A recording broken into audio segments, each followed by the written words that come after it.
Well, your perspective.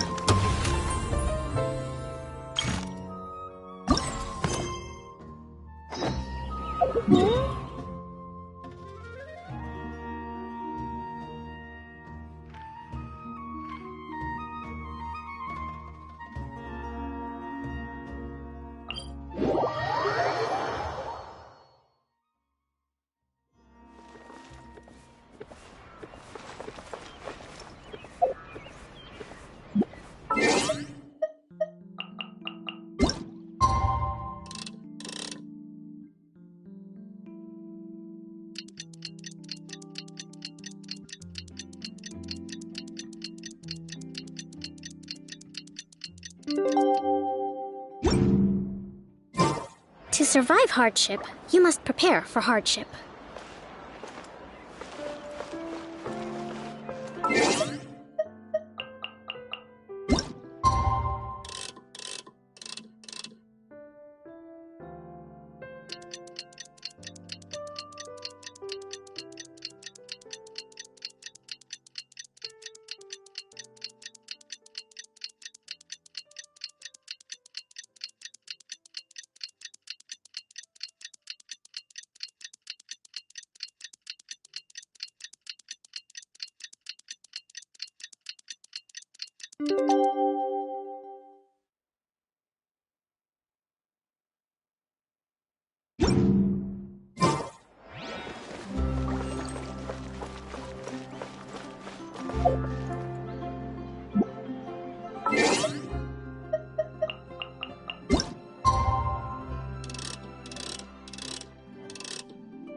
It's finally time to meet up with everyone!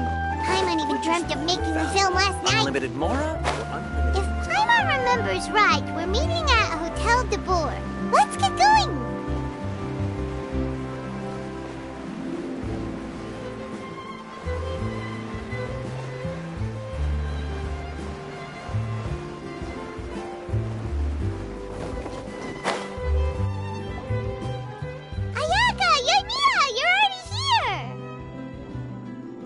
Good morning.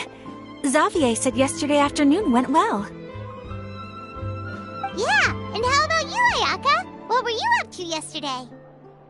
After we split up, Ayato went to see Udex Nervillette at the Palais Marmonia. I was originally thinking of going with him, but he said he could manage it himself. He told me to go see the sights around Fontaine and to enjoy the local culture. So I rode the aqua bus with Yoimiya and visited the opera house on Aranias Island. Yeah, you wouldn't believe what we saw there! 2 mechanical puppets that were dancing together! You've already seen— Yeah, those two! Amazing, aren't they? We sat and watched for quite a while. It was mesmerizing. Like we could keep watching them forever. Oh, it was the same for us the first time we saw them, too! Afterwards, we went swimming at the beach! Well, diving, to be exact. It was the first time I ever breathed underwater! I held Ayaka's hand and we counted down together. 3, 2, 1, and then splash! We were beneath the waves.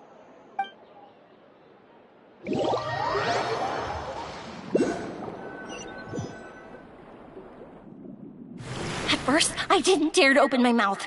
But once I couldn't hold my breath any longer, I decided to take a big breath in. Turns out the water wasn't as salty as I imagined. It didn't really taste like anything at all. Before I knew it, I was breathing like normal down there. It was an amazing feeling. Ayaka said I was too nervous and needed to loosen my grip. She got used to everything way faster than I did.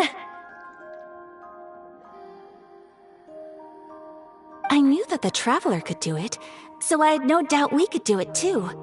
That helped me feel at ease as soon as we dove in. The underwater world in Fontaine truly is beautiful. I love seeing the romaritime flowers blossoming underwater, like little candles lighting up the streets at night. Yeah, and there were so many creatures that we've never seen in Inazuma. Like those fish that shimmer like a sword blade. Whoosh!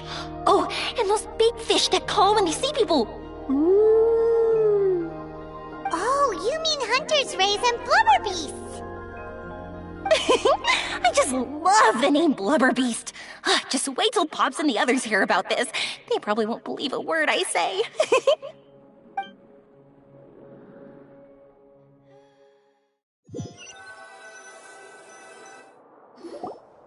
Yoimiya was down there for quite a while. It was dark before we finally rode the aquabus back to the city.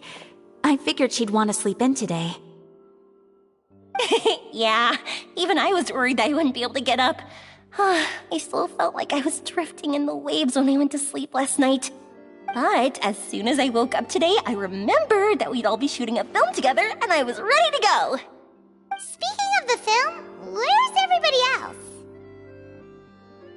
My brother and Xavier were speaking to the restaurant owner about using the place as a filming location. They should be here soon. As for the others, We're here. Please excuse my tardiness. I just finished the Special Patrol's 6-mile morning jog. Wait, 6 miles? I'm so tired. I heard you all chatting, so I decided to come down. I sure could use some of that endless energy everyone else has. Good morning, everyone. Boarding. Can someone fetch me a cup of coffee? More milk, hold the sugar. Sure, I'd be happy to do that for you. No, you can't go anywhere. Please, have a seat over here so I can get started on your makeup. The last thing I want is coffee stains on my costumes. I can get the coffee. It's the perfect job for an assistant.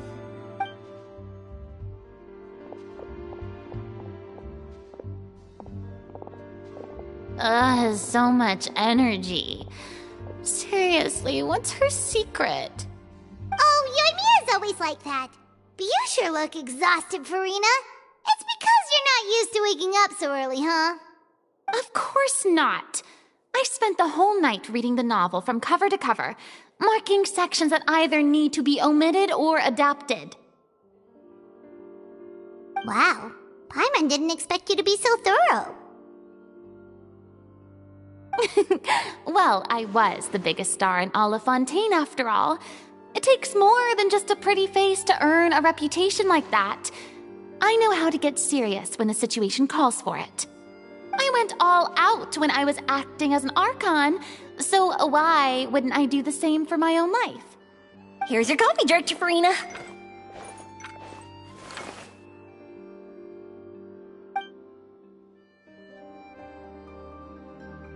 Oh, thank you. The sound of being called director and the aroma of coffee feels almost as refreshing as hearing the birds chirping in the morning. Ah, it seems everyone has managed to arrive on time. We've reached an agreement with the restaurant owner. We are free to use the second floor to shoot our film. Really? That's great! He is really looking forward to our film, and hopes that providing his restaurant as a filming location will attract more customers. Well then, Mr. Xavier, I'll leave the rest to you. Okay, thanks. First, I'd like to introduce our new members. This is our prop manager, Veronique. She'll be in charge of all the film's props and items. And this is Bonneau, our lighting technician. He'll be in charge of lighting and illumination to set up each scene's atmosphere. Wow, sure feels like we have some real professionals joining the crew now. First of all, please allow me to first express my sincerest gratitude to everyone in the crew. When my investor informed me yesterday that he wouldn't be able to provide the funds, I really thought that this was the nail in the coffin for this film. I had no idea that I'd find so many people willing to help me on such short notice. Thank you. Thank you all from the bottom of my heart. No need to be so cordial, Mr. Xavier. We're all honored to be a part of this. Your works made a profound impression on me when I saw them back in Inazuma. I am sure that someday, this film will be remembered as a prime example of cultural exchange between Fontaine and Inazuma. Yes, the story is the reason I agreed to join. I can't bear to even imagine what this film would look like without the very best director. Anyway, I would like to make a promise to everyone that as the producer of this film, I'll do whatever I can to ensure that everything goes as smoothly as possible. This is not just my film. It also embodies the thoughts and feelings of every person here, as well as the endless effort we are about to pour into it. So, without further ado, The Two Musketeers will officially begin filming now! You may take it from here, Director Farina. All right, listen up, everyone.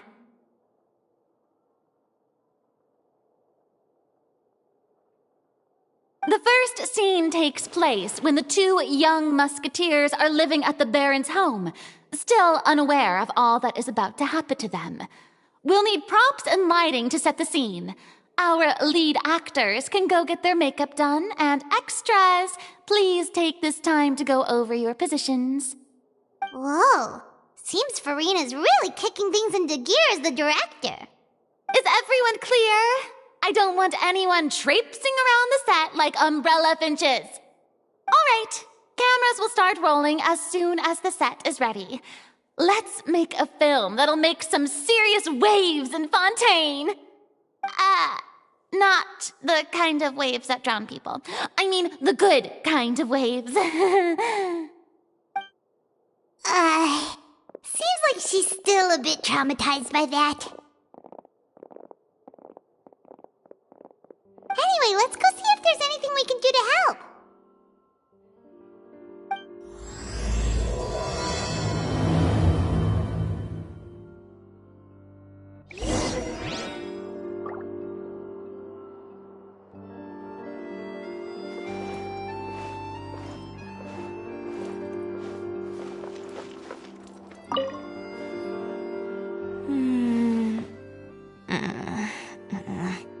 Ayaka has mentioned you to me before. She said that you two were great friends when you were kids.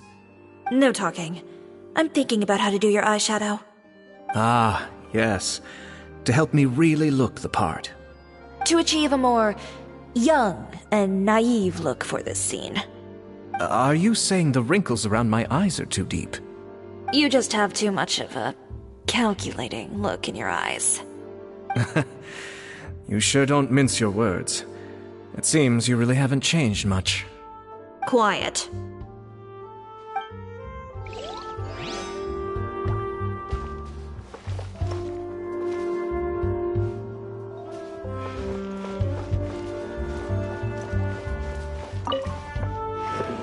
How about here? A little more to the left. You got it. Hey, Yoimiya, do you need a hand? No, I'm fine. You know, doing the lighting is kind of like designing a fireworks show. It's interesting to imagine what kind of atmosphere the lights will create. I heard that the Traveler will be operating the camera and Paimon will be the clapper loader, right? Those roles are just perfect for the two of you. Really? Is that because it'll be easy for Paimon to hold the clapperboard while flying? Well, sure, there's that, but that's not exactly what I meant. I just think that after all your journeys together, you two must have developed a super close bond and just naturally know how to work with each other. If I'm not mistaken, the director will want the cameras rolling as soon as the clapperboard goes clack. Oh, I see. It's amazing to see the magic behind filmmaking. Yoimiya, we need lights over there, too. Oh, on it! I've got to get back to work. Chat with you later. Oh, it's exciting to see so many people working together to bring the film to life.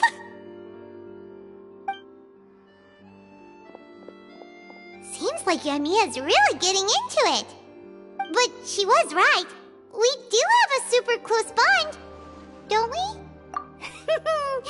Paimon's really happy to hear that.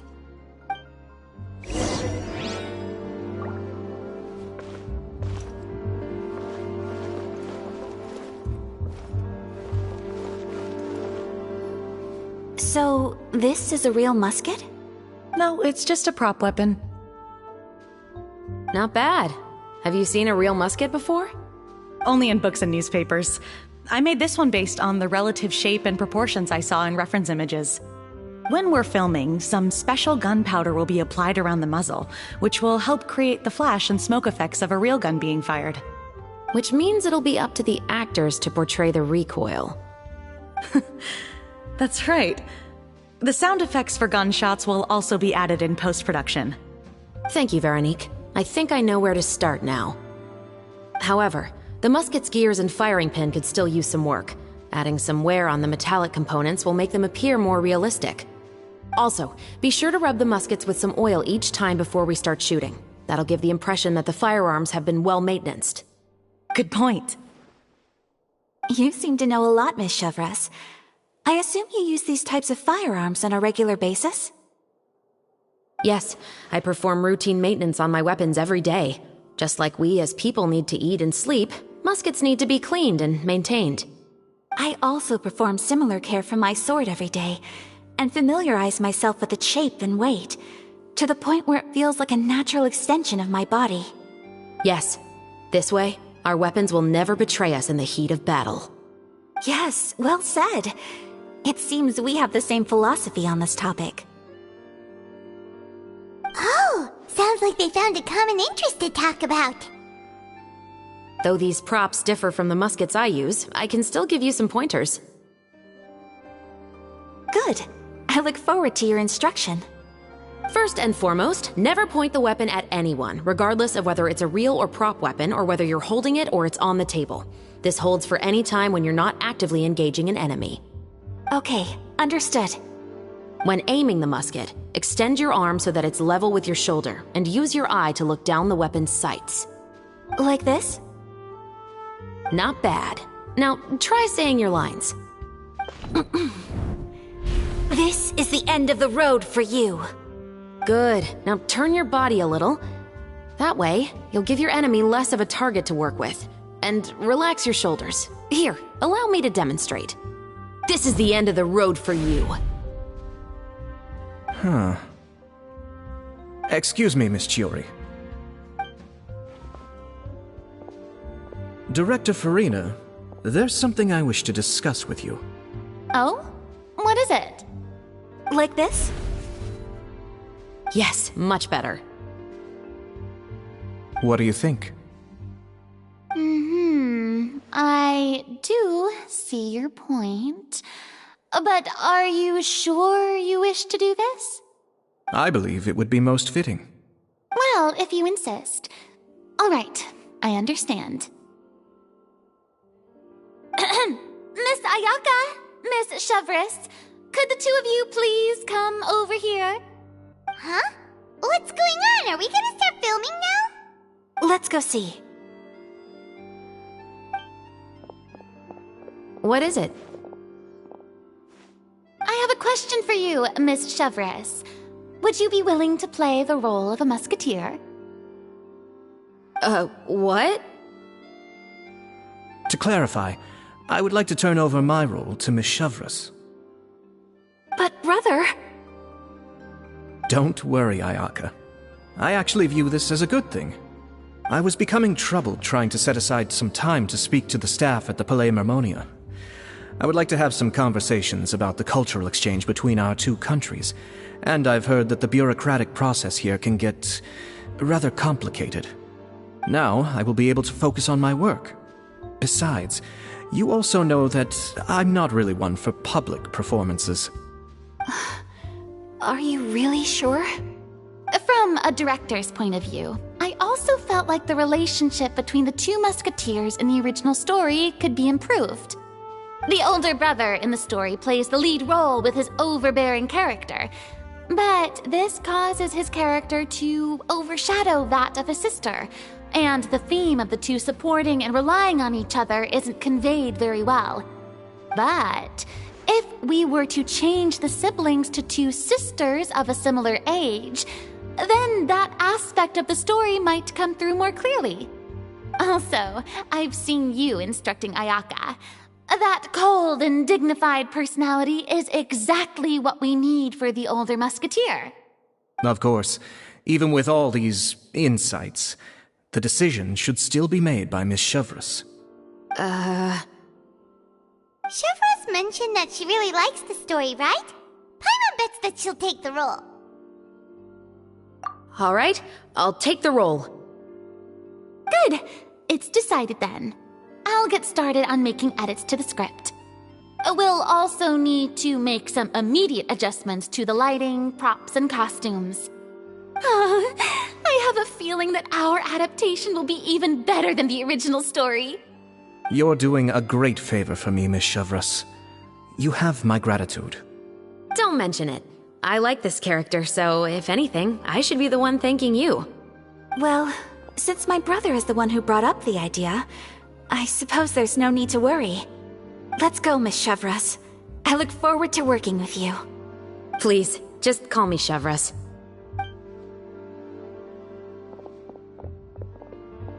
Seems like you're really going out of your way to solve the problem I was having with your makeup.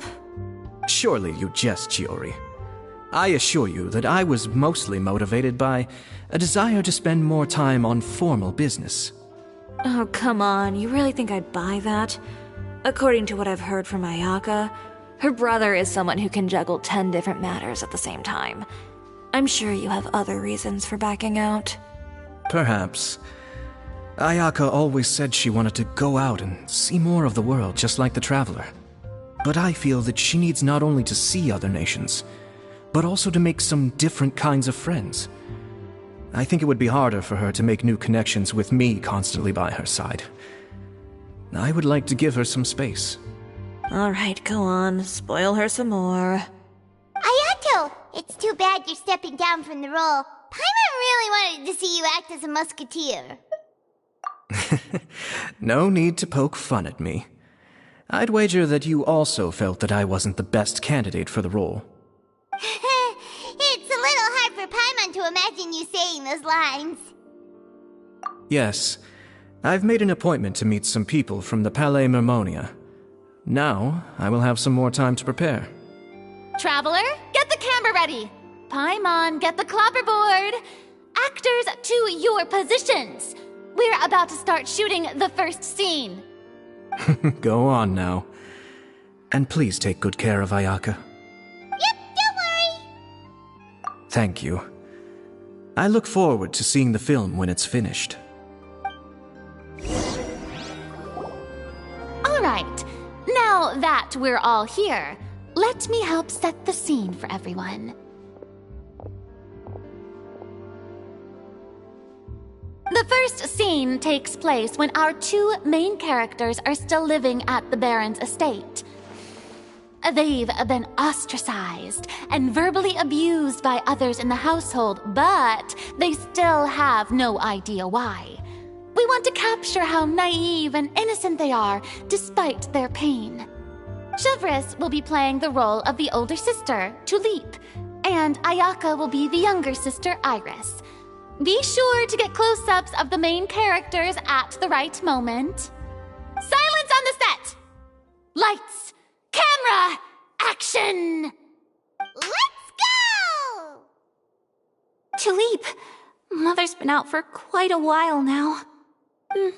Perhaps she went to pick some flowers on the way home. You know how she loves flowers. Iris, Tulip! I'm home! Mother! You were out for so long, we were beginning to worry about you. I'm sorry, but I'm back now, safe and sound. Here, I brought your favorite treat, apple turnovers. Mother, what are those bruises on your hand? Huh? What bruises? Oh, I must have bumped into something while I was working yesterday. But I didn't notice them this morning. Then perhaps they're from when I accidentally tripped when I was out just now. By the way, did you have fun playing at home? What's the matter, Iris? Well, we've realized that no one really wants to play with us. They even took Iris's doll and spat at us. And they even called us names. They said we were... Shh. It's all right. Don't worry. Girls, it doesn't matter what anyone says. Don't listen to them. No one can define you with such words. You both have wonderful lives ahead of you. Just like your names. You will both blossom like beautiful flowers. Maybe your time to blossom hasn't quite come yet. But one day, you two will bloom more beautifully than anything else. Don't let the soil you're in now ruin your future beauty. Understand? My dear daughters. And cut! Not bad. The actors' emotions were all on point. Let's keep that take.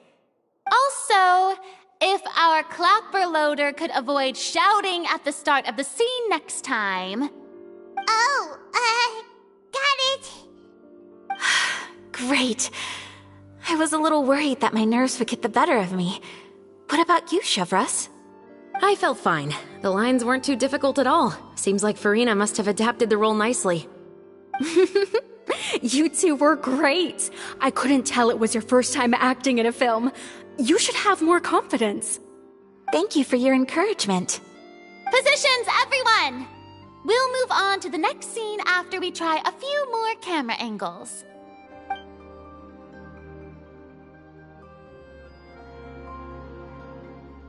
This scene is when our two characters return home, only to discover their mother has been murdered. Ready? Lights! Camera! Action! Mother, we're back! Mother?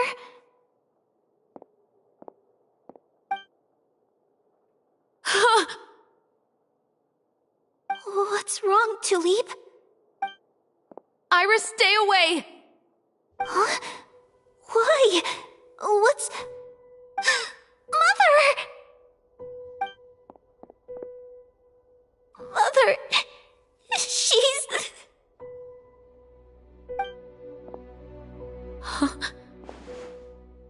There's poison in this cup. Huh? I could have sworn I've seen this kind of cup before. Those aristocrats. They didn't even try to cover up their actions.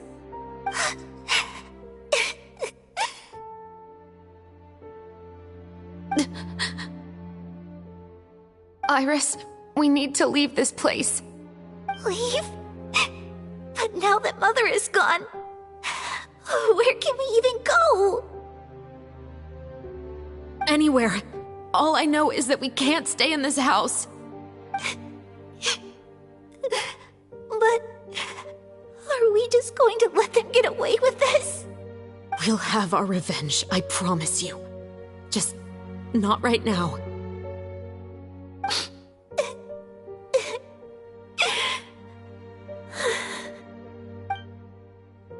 Come on, let's go. No, wait. We can't just leave Mother here like this. At least let me leave this rose with her. That's why we went out in the first place. To buy her this flower. All right. Goodbye, Mother. We'll avenge you. Someday. And cut! Beautiful! Great performance! Oh my, you're so amazing, Ayaka! And were those real tears I saw? How did you do it? I was surprised too. Thank you for the kind compliments. Actually, as soon as Director Farina said action, I told myself not to think about anything. I just felt the weight of the moment and became the character. It's quite similar to practicing the art of the sword. You clear your mind and focus only on what's happening in front of you. Ayaka's performance was amazing. Have I discovered an acting prodigy? Pipe down, everyone! We need to move on to the next scene!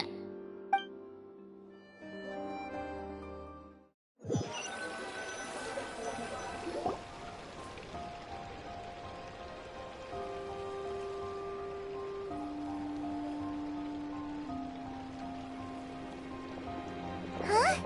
Are we done already? But Paimon wants to keep playing with the clapperboard. How do you feel, Traveler? Is your arm sore from holding the camera all day? Good work, you two. You too, Chevres. You were quite the actress today.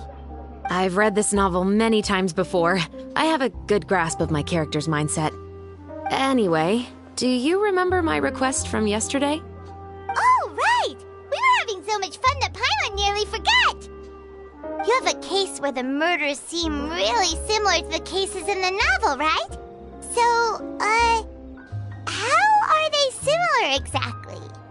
In the story, the main characters grow up to become two musketeers, always using their guns to carry out their revenge.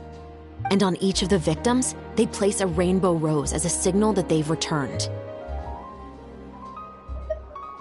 Yes, that's correct. We found rainbow roses just like in the novel. Seems like you're connecting the dots now. Oh, that does sound pretty concerning. Especially after seeing the script today. Oh, now Paimon can't stop wondering what kind of ulterior motive the murderer might have. What do you think, Traveler? You're smart. Paimon wants to hear your thoughts. Good. On behalf of Fontaine's Special Security and Surveillance Patrol, thank you for your dedication to justice. There's no time to lose. We should start investigating right away. Follow me. Huh? Right now? But we just got done filming all day. Paimon's so tired. The most valuable intel always comes after nightfall. They are like small, remote islands in the middle of the sea. If you don't stay vigilant, you will pass right by them in the fog. That's how one of my favorite books always puts it, at least. So, where are we going right now? Let's start by checking out some workshops that sell mechanical components. If the culprit is making their own weapons, it's very likely that they'll visit those sort of places.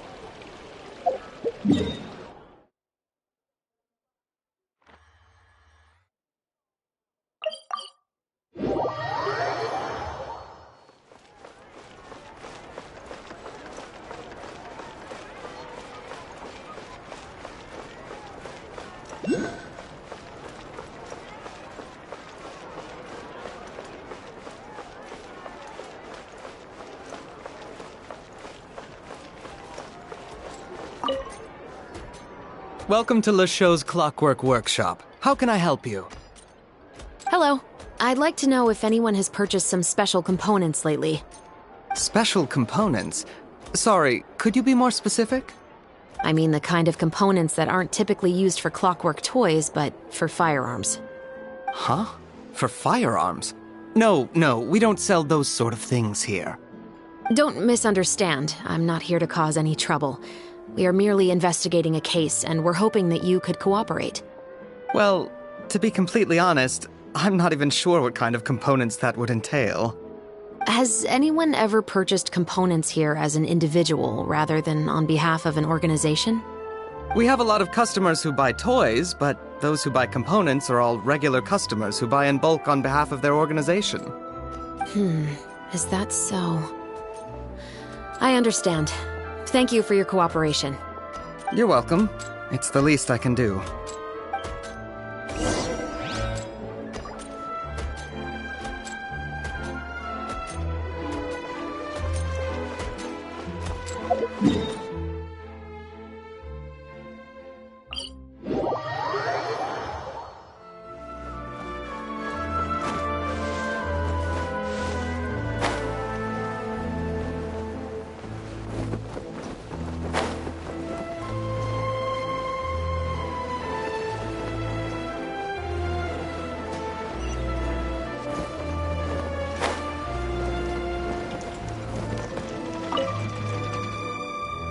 hey, Chevreuse. Run out of oil for your musket again?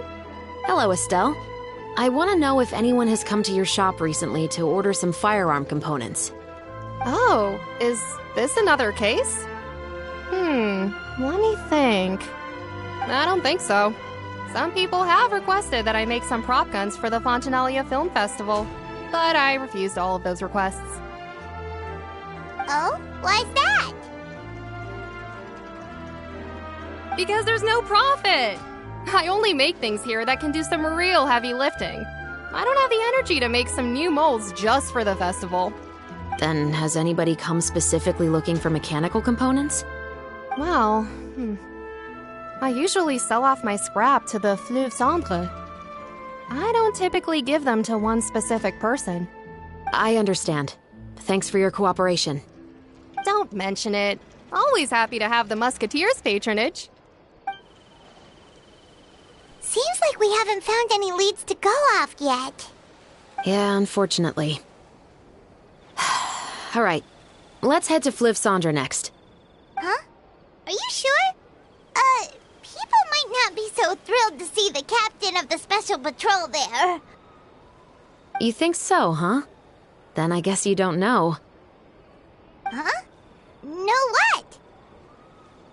That I grew up in Fleuve Centre.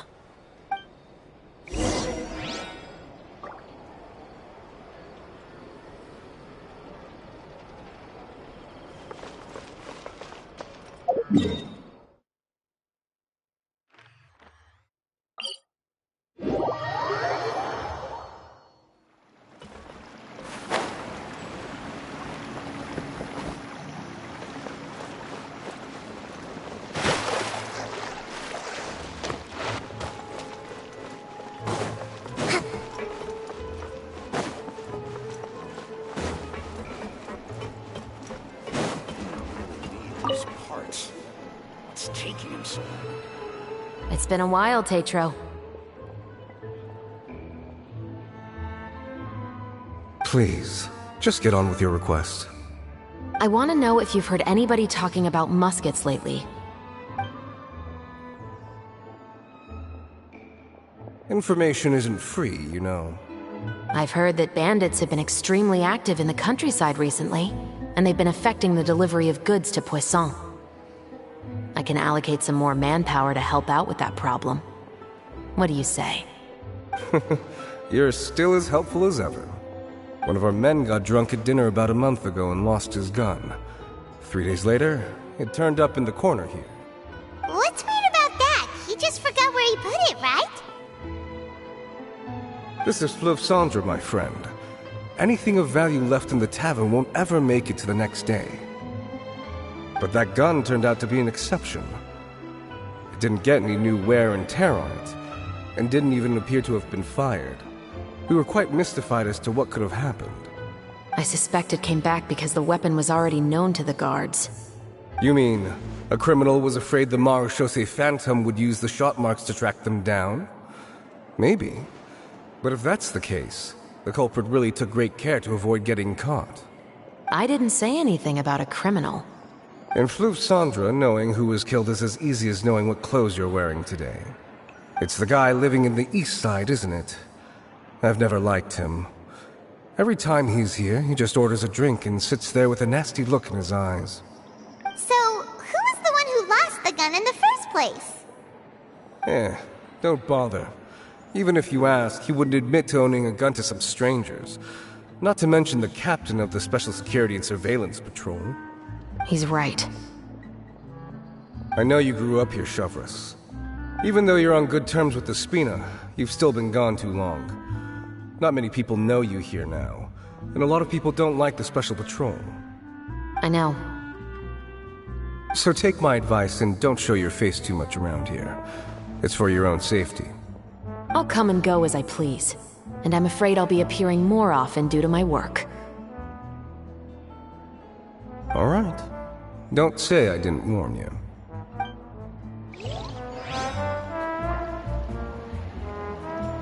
Yes, I'm finally on the right path.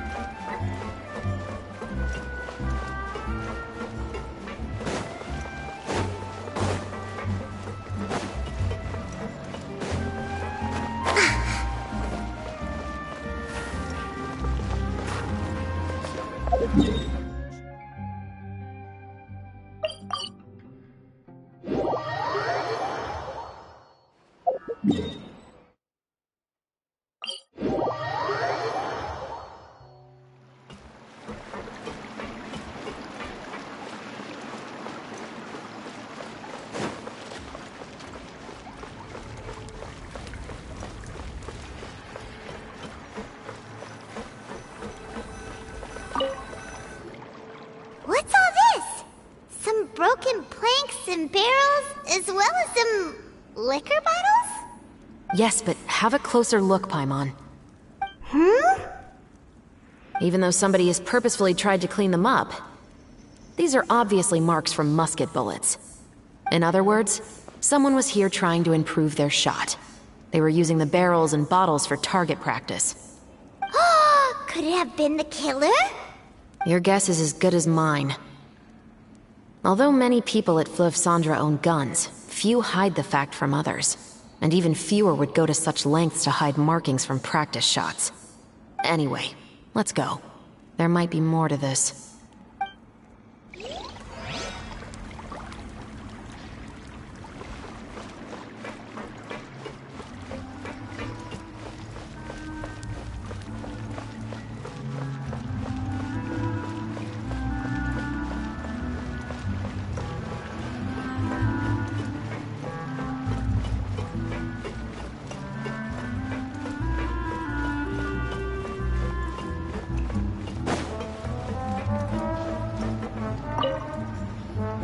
Hello, I'd like to ask some questions.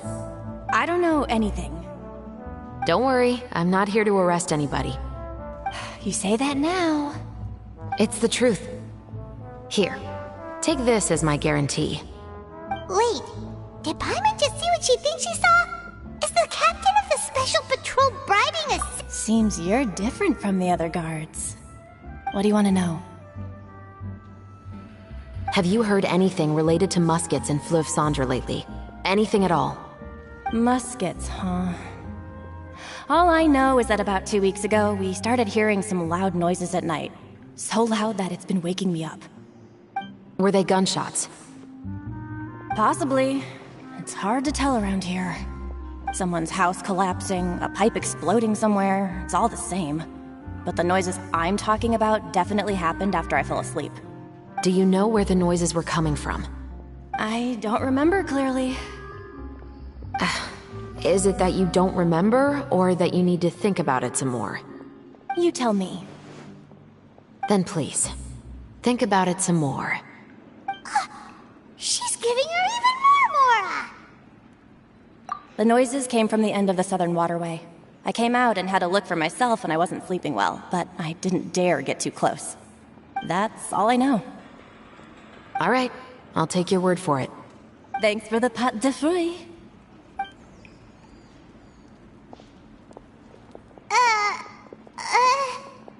No need to be surprised. I grew up here, remember? I know how to get people around here to talk. My apologies, I'm all out of sweets. Though I do have some other tempting snacks in my custody. Fries, fried chicken, and even onion rings. But taking care of junk food is my responsibility. You're better off sticking to your normal, nutritious diet. Now then, let's keep going. Seems like that's all we'll be able to uncover for today. Paimon feels like we managed to learn a lot more here than up on the surface. Yes. Assuming that everything we found is indeed connected to our suspect, then their timeline was probably something like this. A month ago, our suspect found a gun and took it home to disassemble it. Once he'd figured out its mechanics, he brought it back. In the following weeks, he used some parts to create his own makeshift musket and took it to the Fleuve Cendres for target practice. Then, a few days ago, he found his target and carried out the murder. Once the deed was done, he left a rainbow rose on the body, just like the scene in the novel. That all makes sense to Paimon, but we're still no closer to figuring out the killer's identity.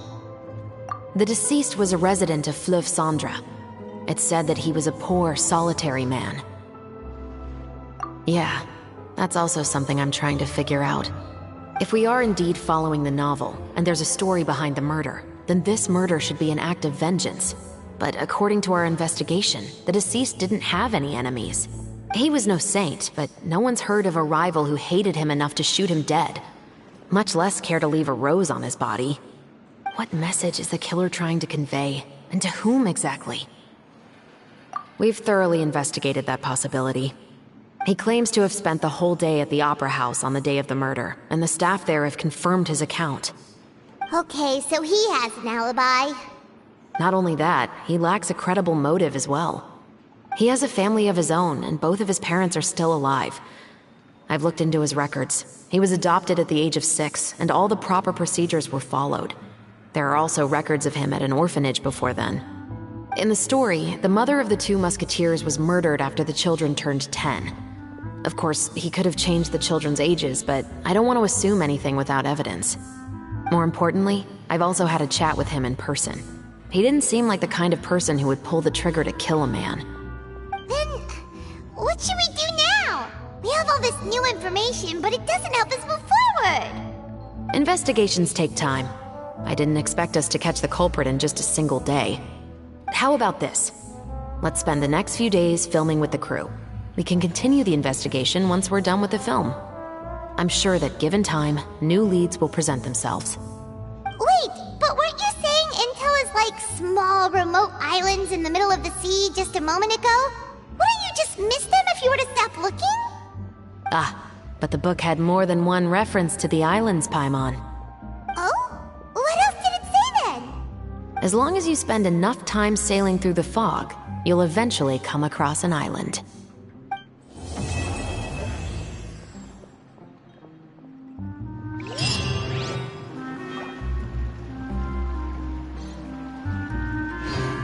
Gotta keep up with the